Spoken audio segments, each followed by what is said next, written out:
여러분 안녕하십니까? 오늘 두 번째 강좌 시작하도록 하겠습니다. 오늘 말씀드릴 주제는 과연 무엇을 믿을 것인가? 우리 불자들이 믿는 숭배의 대상이 되는 것이 뭘까 하는 주제로 말씀드리겠습니다. 불교에서 믿는 숭배의 대상은 삼귀오계입니다. 삼귀를 우리가 삼보라고도 얘기하죠.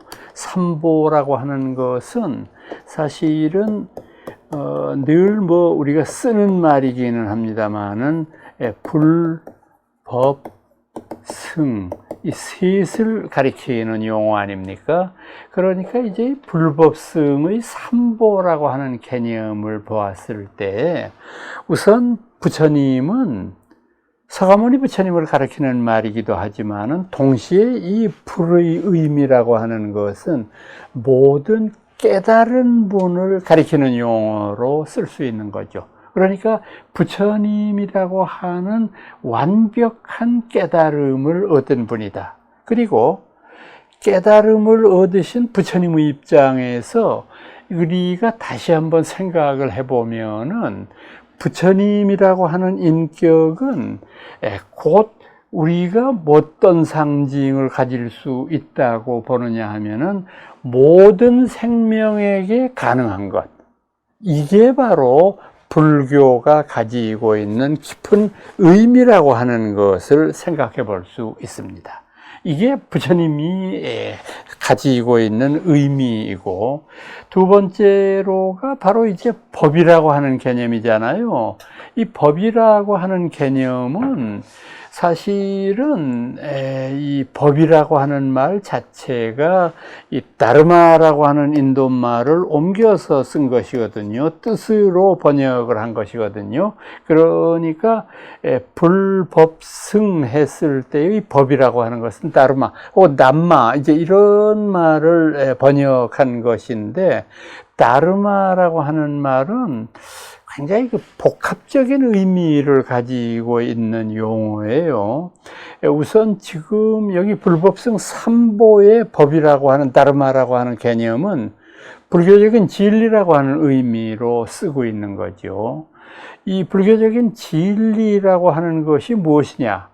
이게 바로 팔만대장경이죠. 팔만대장경에서 부처님이 가르치시려고 했던, 또 대장경 속에 설법의 형태로 담겨져 있지는 않지만은 모든 중생을 교화하기 위해서 직접적으로 언급하셨던 그런 모든 가르침을 법이라고 지칭하셨던 거죠. 그러니까 초기 불교 때는 이 법이라고 하는 것이 사제팔정도, 12연기, 업과 유은후회, 이제 이런 식의 가르침들이 법의 핵심이었어요.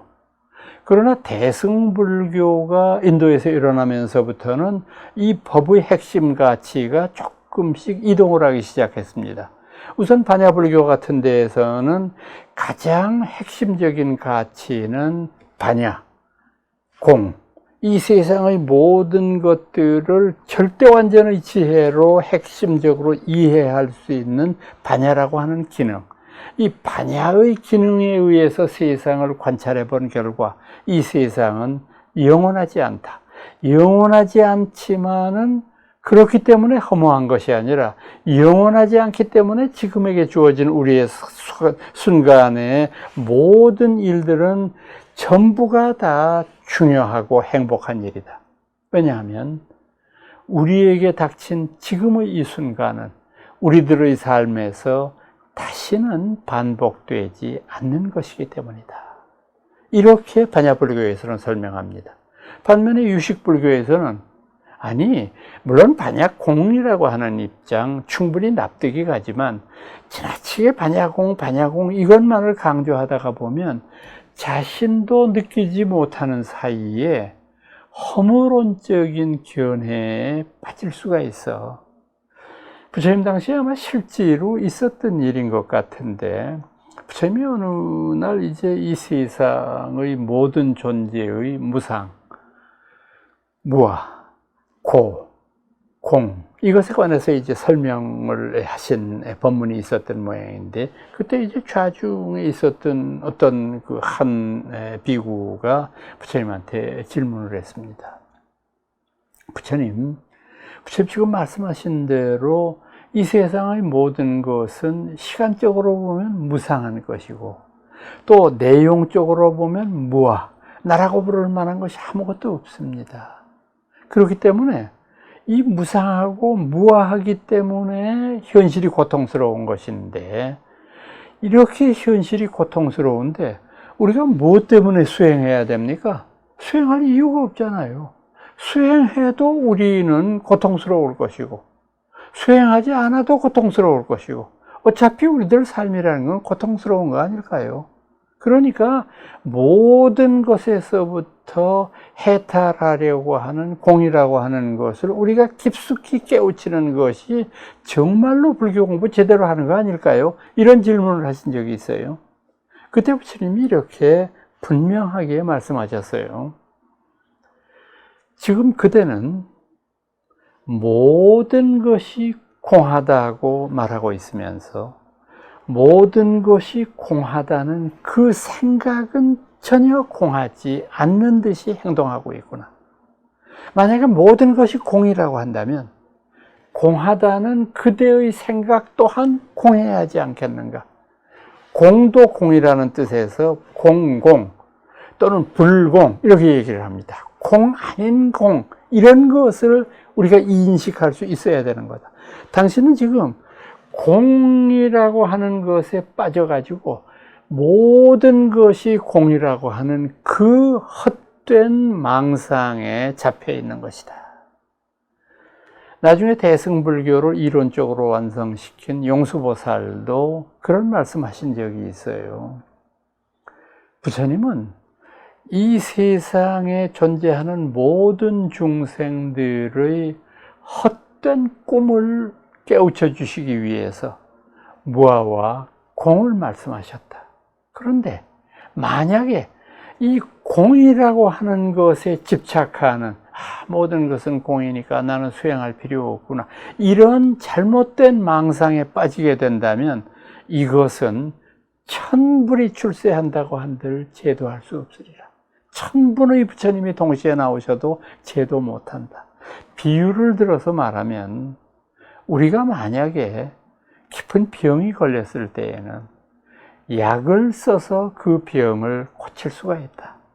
근데 만약에 그 병을 고치기 위해서 쓴 약이 부작용을 일으켜서 또다시 병을 일으킨다고 한다면 화타편작과 같은 명의가 온다고 하더라도 다시는 그의 삶을 되돌이킬 수 없음과 마찬가지입니다.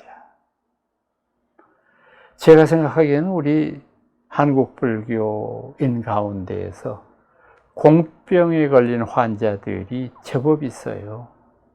겉으로는 아주 달관한 척하면서 사실은 가만히 그 속내를 들여다보면 모든 것이 허무한데, 내가 뭐 열심히 수행하고, 내가 뭐 열심히 공부하고, 내가 뭐 열심히 돈을 모으고 무엇 때문에 그래야 되는가 라고 하는 어떤 의구심 같은 것을 가지고 계신 불자들이 적지 않아요. 이건 굉장히 잘못된 일입니다. 특히 우리가 무소유라고 하는 정신을 잘못 해석을 해서, 무소유니까 글자 그대로 보니까 아무것도 갖지 말아라 이런 말이니까 아무것도 갖지 말아야 되겠다. 글쎄 일반적인 속가에 있는 분들이 그런 생각 가지신 분이야 별로 많지 않겠습니다만은, 수행자 중에서는 간혹 이런 생각을 가지고 무소유, 아무것도 갖지 않는 것을 최고 이상으로 생각하는 경향들이 없지 않은데, 법정스님이 무소유에서 말씀하신 대로 무소유라고 하는 건 아무것도 갖지 말라는 의미가 아니다. 최소한의 필요한 것 이외의 것은 전부 사치다. 그것을 우리가 갖지 않도록 해야 된다. 이 경계의 말씀이다. 저는요, 이 세상에서 여러 종교가 있지만은 무소유를 정말 실천하고 있는 종교 가운데 좌이니즘이라고 하는 종교가 있어요. 인도에서 파생된 종교인데요. 이 좌이니즘은 우리말로는 진화교, 이렇게 이제 음나는 대로 불러서 그렇게 표현하는 건데, 좌이니즘의 교조는 쥐나라고 하는 이인데, 이분은 우리 부처님하고 거의 동시대에 태어나셨어요. 그리고 가르침도 사실은 우리 불교 것과 상당히 흡사한 면이 없지 않아요. 그래서 서양 사람들이 불교 공부를 시작하면서 좌이니즘과 불교를 혼동한 경우도 많이 있었어요. 그래서 불교 학자들 가운데에서도 좌이나교와 불교를 구분하지 못하는 그런 경향들이 많이 있었는데, 여러분들 잘 아시겠지만은 인도의 남부 지역에 아잔타와 엘로라라고 부르는 아주 유명한 석굴 사원들이 있지 않습니까? 그 중에서 아잔타라고 부르는 데는 전부가 다 불교 사원입니다. 그래서 인도의 독특한 독굴 사원, 동굴 사원 속에서 굉장히 아름다운 불상을 조성해서 지금도 세계의 많은 사람들이 아잔타를 보기 위해서 인도를 찾는데, 엘로라라고 하는 데는 아잔타라고 하는 데하고는 정반대의 방향으로 떨어져 있습니다. 그러니까 그 아잔타에는 불교 석굴이 대다수인데, 이 엘로라에는 불교 석굴과 다른 종교의 것들이 많이 섞여 있어요. 그러니까 어떤 데는 보면은 힌두교의 석굴 사원도 있고요. 또 지금 말씀드리고 있는 좌이니즘의 석굴 사원도 있고 불교 석굴 사원도 있어요. 그런데 좌이니즘의 석굴 사원에 이렇게 들어가 보면 불상의 모습이 부처님하고 똑같아요. 뭐 조금이라도 뭐가 다른 점이 있어야 우리가 이 다르다고 말을 할 텐데, 그래서 불교인들 처음에 보면은 멋모르고 들어가서 이거 부처님 계시네 싶어서 얼른 삼배를 모시고, 또 어떤 때는 아주 정중하게 이제 우리식의 큰 절을 올리면서 부처님을 경배하는 경우를 보는데, 이게 사실은 좌이나교의 법당인 경우가 많거든요. 그러면 불교의 법당과 좌이나교의 법당을 어떻게 구분하는가? 이 좌이나교에서는 철저하게 무소유를 신행하고 있기 때문에 출가자들이 옷도 걸치지 않아요. 빨가벗고 살아요, 평생을. 여러분들 믿기십니까? 아무리 그렇다고 할지라도 이 좌이나교에서의 오계는 우리 불교에서 오계와 조금 다른 점이 뭐냐 하면은 무소유가 제일 처음이에요. 아무것도 지내서는 안 된다. 근데 앞서 말씀드린 대로 재가의 신자들인 경우에는 참 이것이 지켜지기가 쉽지 않아요. 아무것도 안 갖는다고 하는 것이. 근데 출가자들은 집을 떠나서 생활하는 것이기 때문에 아주 불가능한 게 아니라고 해서 이분들은 교조 마하비라의 가르침을 따르기 위해서 옷도 걸치지 않고 평생을 삽니다. 이 사람들의 본교당이 어디에 있느냐 하면 인도 중부 비하르주에 있는 파트나라고 하는 도시에 있습니다. 그래서 제가 인도에 살 때요, 사실은 책에서는 그것을 보았는데, 진화교도들은 무소유를 지키기 위해서 평생을 빨가벗고 지낸다. 그러면서 반신반의했어요. 정말 그럴까 싶어서 어느 날 한번 일부러 찾아갔어요. 뭐 델리에서 파트나까지 멀지 않으니까요. 비행기로 이제 한 4시간 정도 걸리니까. 그래서 내려서 택시 운전수한테 진화교 있는 데로 찾아가자고 그랬더니 뭐 쉽게 도심에서 멀지 않더라고요. 그래서 찾아갔습니다. 찾아갔더니 큰 성벽과 같은 것이 외부를 방어하고 있었고, 들어가는 그 입구에 안내소가 있어서 거기 들어가서 물어보았습니다. 제가 한국 사람 아무개인데 신화교도들이 평생을 옷을 입지 않고 지낸다고 해서 그분들을 한번 취재라고 할까? 내가 뭐 기자가 아니니까 취재는 아니지만은 그 의미 같은 거를 좀 여쭤보려고 그러는데 좀 입장할 수 있겠습니까? 그랬더니 저를 아래 위로 이렇게 훑어보더니 물론 가능하다. 들어갈 수 있는데 다만 조건이 있다. 뭡니까? 당신도 빨가벗고 들어가라. 그 순간 좀 너무 놀라워서 아유 창피하게 뭘 빨가벗으라고 그러냐. 근데 가만히 생각해 보니까 여기가 서울도 아니고 뭐 소문날 일도 없을 것 같아. 그래서 좋다고. 내가 뭐 벗으라고 뭐 있냐고. 그래서 탈의실에 가서 빨가벗고 그냥 이 위에다가 제가 빨가벗은 사람들 사진은 안 찍겠다고 약속을 했고, 빌딩이나 이거는 내가 찍을 수 있도록 허락해달라 그래가지고, 그때만 해도 뭐 핸드폰이 없을 때니까 사진기하고 녹음기하고, 그것만 들고서 덜레덜레 들어갔습니다. 참 지금 생각해도 용기도 있고, 참 얼마나 웃깁니까, 사람 몰골이. 들어가서 이렇게 보니까, 진짜 모든 분들이 빨가벗고 왔다 갔다 하고 있더라고. 거기서는 일반 용어인 자기들 좌이나교도의 성직자들을 구루라고 부르더라고요. 원래 인도말 구루는 스승이라는 뜻인데 여기는 그냥 좌이나교의 스승이라는 뜻으로 쓰나 봐요. 그래서 이제 구루 중에서 하얀 수염을 기른 노인을 청해서 만났습니다. 그래서 만나서 영어 할 줄 아느냐? 뭐 할 줄 안다. 그래. 제가 궁금한 걸 먼저 여쭤보겠습니다. 물론 나는 당신들을 진심으로 존경한다. 무소유를 지키기 위해서 이렇게 벌거벗고 지낸다는 게 얼마나 힘든 일이고 얼마나 종교적인 원리주의인지 정말 존경한다. 그러나 이건 좀 너무 심하지 않냐. 이렇게 사는 것은. 당신 그러고 시내 나가기가 좀 불편하지 않냐. 그러니까 이것을 그래도 최소한 수치스러운 데는 감출 정도의 그런 융통성은 있어야 되지 않느냐. 참 자꾸 제 말을 끝까지 듣고 있더니 이 사람이 미소로서 단 한마디로 저를 꼼짝 못하게 말하더라고요. 뭐라고 그러는 줄 아세요? 그 노인이 저한테. 당신 날 때 이거 걸치고 났어? 그러더라고요. 우리 이거 안 걸치고 나와서 돌아갈 때도 마찬가지다. 참 말은 맞는 말이잖아요.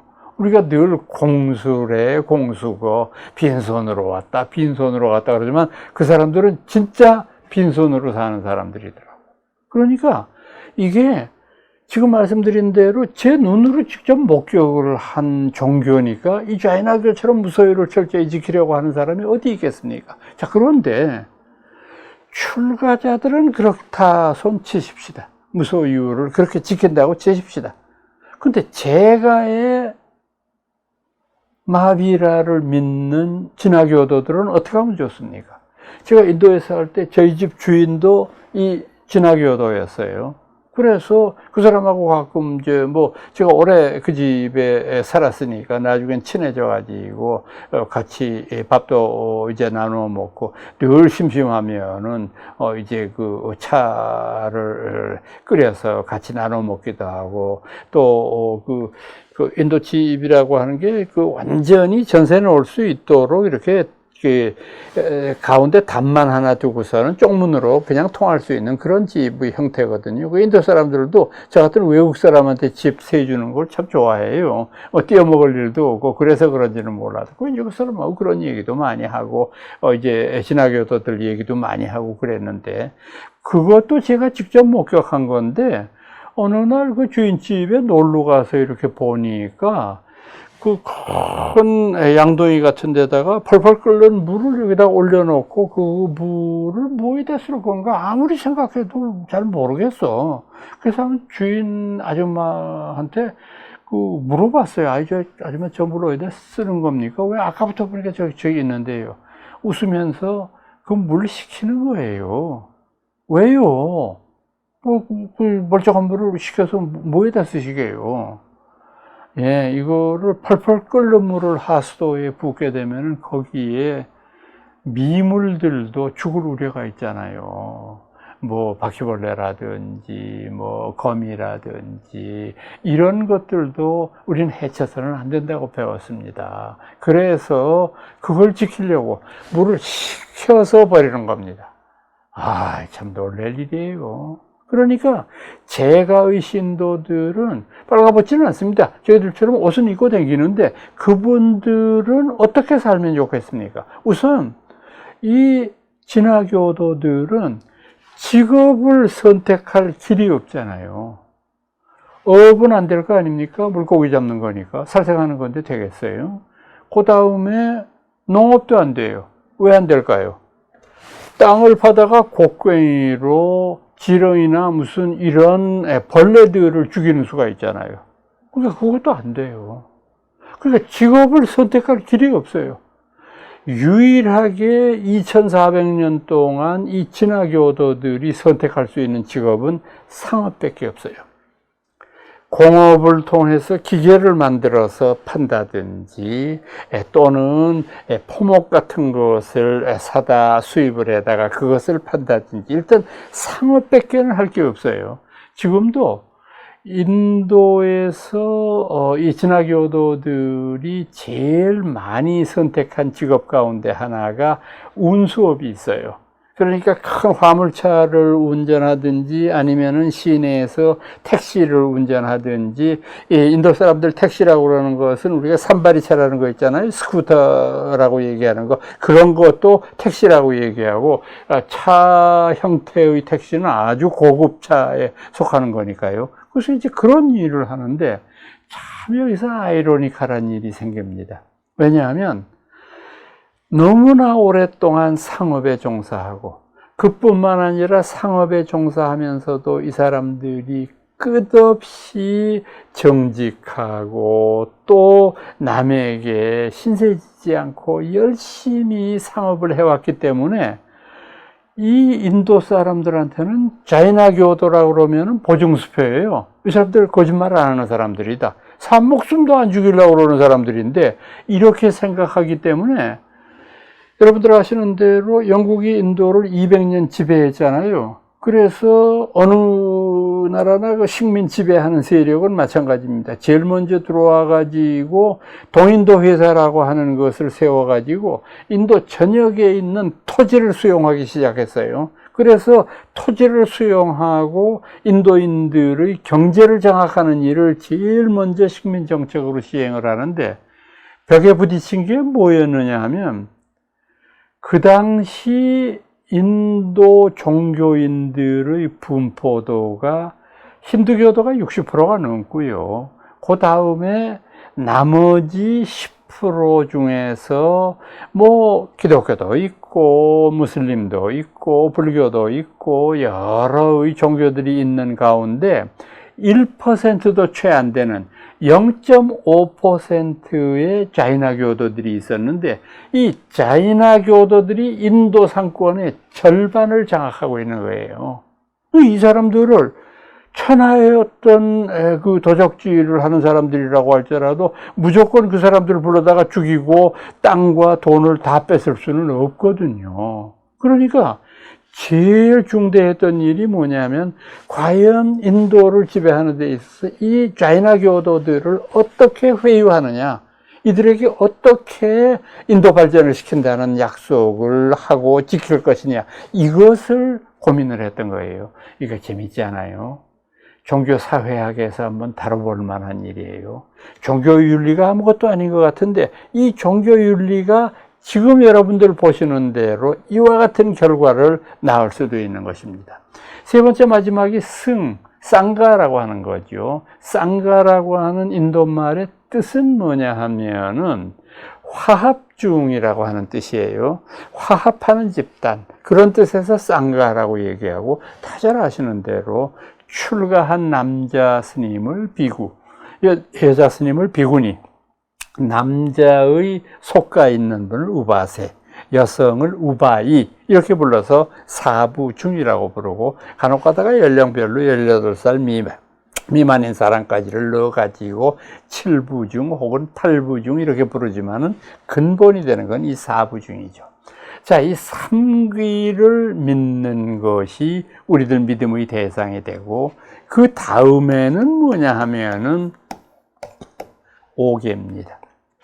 불교에서 말하는 오계라고 하는 것은 불살, 불토, 불음이라고 하는 것은 요거는 이제 조금 제가 신자들한테는 사음이라고 하는 말이 붙어 있으니까 불음 혹은 불사음이고, 그 다음에 불망어라고 하는 것이 있고, 마지막으로 불고주라고 하는 것이 있어서 이 5개를 저희 불가에서는 꼭 지키도록 되어 있죠.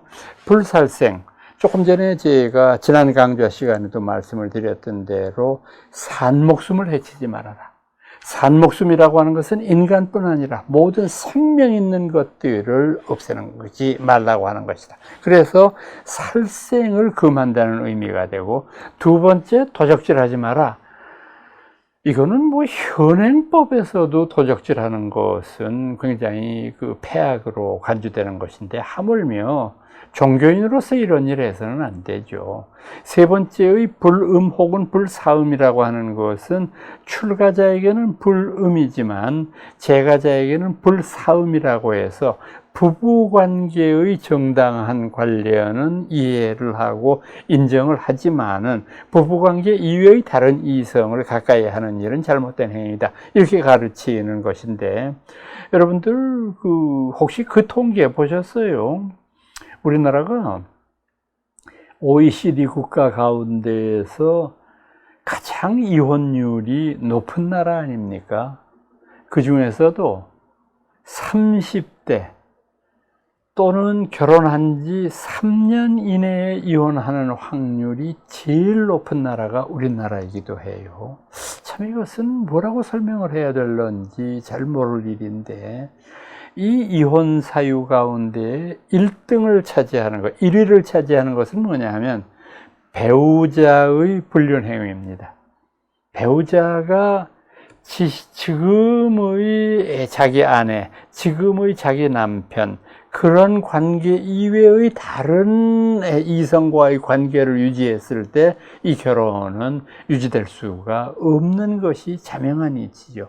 그래서 이혼을 하게 되면은 제일 먼저 골치 아픈 일 가운데 하나가 역시 자녀 문제 아니겠어요? 그래서 뭐 우리나라의 경우도 거의 비슷한 예가 지금 벌어지고 있지만은, 미국의 드라마 같은 거 이렇게 보면은 남녀의 이혼 소송 가운데 재산 분할 다음으로 제일 쟁점이 되는 것이 자식 문제 아니에요. 그래서 이렇게 보면은 뭐 일주일씩 그렇게 자식들을 나누어서 이제 만난다든지, 첫 일주일은 엄마 집에, 그 다음 일주일은 아버지 집에서 뭐 이렇게 한다든지, 아니면은 이제 주말에만 어느 집에를 보내고 나머지 월요일부터 금요일까지는 어떤 집에 보낸다든지, 뭐 이렇게 해서 참 어렵고, 이게 아이들한테도 이롭지가 않을 거고 혼란스러울 것 같아요, 제가 생각하기에는.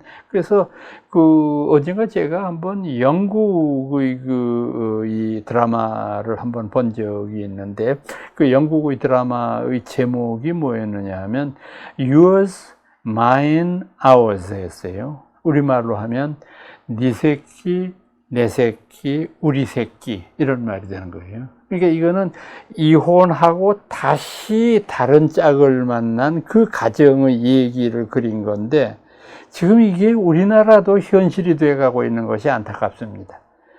이 서양에서는 이혼을 하게 되면은 남자한테 결정적으로 불리해요. 조금 속되게 표현하면 남자는 이혼과 동시에 쪽박을 차는 거예요. 왜 그러냐 하면은 서양도 마찬가지예요. 여성이 사회에 진출하는 기회가 남성에 비해서 더 높지 않고, 또 이혼한 여성의 경우에는 신랑으로부터 돈을 받아내려고 하는 목표 때문에 다니던 직장도 포기해버리고 집에 앉아서 괴롭히는 일 가운데 하나예요. 그러니까 이혼을 하게 되면은 남편한테 우선 기본적으로 전 아내의 생활비를 전부 다 보장해 줘야 되고요.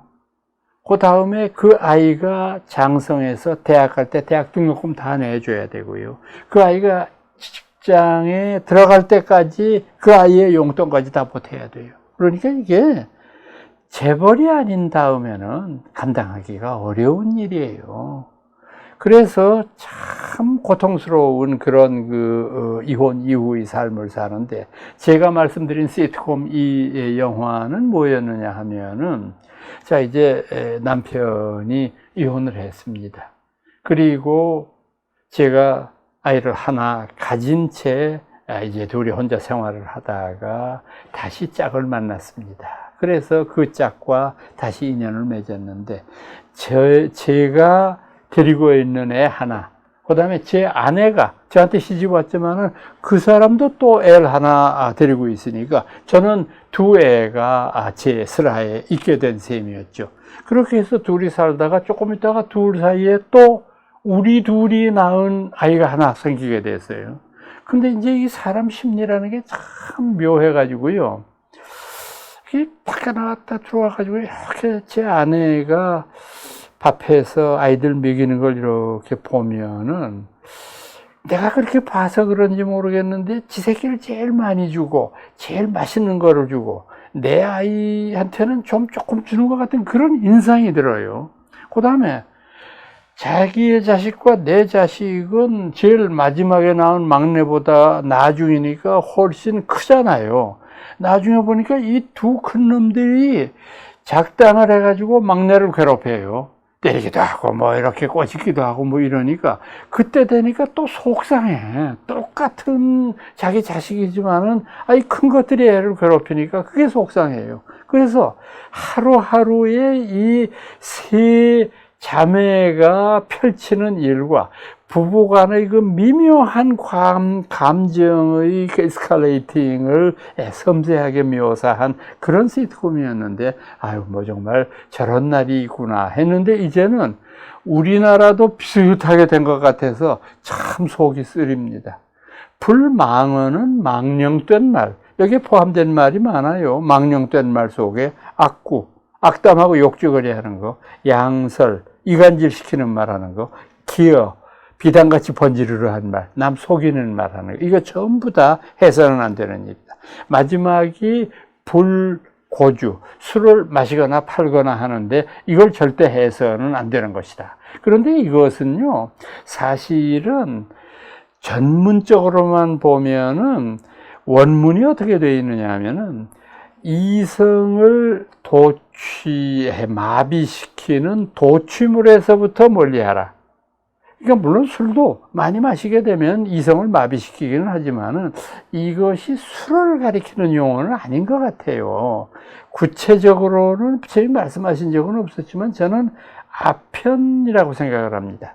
인도가 워낙 더운 지역이다 보니까 더위를 잊기 위해서 마약을 복용하는 일이 아주 비일비재했고, 심지어는 출가자들 가운데에서도 마약을 복용하고는 나는 깨쳤다, 뭐 이런 일까지 있었으니까 부처님이 그것을 경계하신 것이라고 생각하는데, 그래서 그런지는 몰라도 너무 이 술주자를 원리주의적으로 해석하셔서는 안 됩니다. 원리주의라고 하는 말 다시 말씀드리면은, 부처님이 가르치신 그 율장과 법의 개념은 한자 한 획도 고쳤거나 뜯어서는 안 된다라고 생각하는 거는 옳지 못한 방침이라고 저는 생각을 합니다. 그래서 이 말씀은 다시 다른 강좌 시간에 조금 이 5개의 세세한 부분에 대한 말씀을 조금 더 첨언해서 말씀을 드리려고 생각하고 있습니다. 오늘은 여러분들께 불교의 그 가르침 중에서 우리는 무엇을 믿을 것인가 라고 하는 주제로 말씀드렸습니다. 여러분, 다음 강좌에 뵙겠습니다. 안녕히 계십시오.